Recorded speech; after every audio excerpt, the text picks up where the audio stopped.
أرأيت الذي يكذب بالدين তুমি কি সে ব্যক্তির কথা কখনো ভেবে দেখেছো যে শেষ বিচারের দিনকে অস্বীকার করে?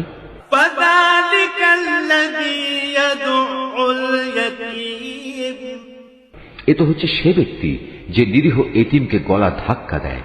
ولا يحض على طعام المسكين মিসকিনদের খাবার দিতে কখনো সে অন্যদের উৎসাহ দেয় না। فويل للمصلين الذين هم عن صلاتهم ساهون মর্মান্তিক দুর্ভোগ রয়েছে সেসব মুনাফিক নামাজীর জন্য যারা নিজেদের নামাজে উদাসীন থাকে। الذين هم يراءون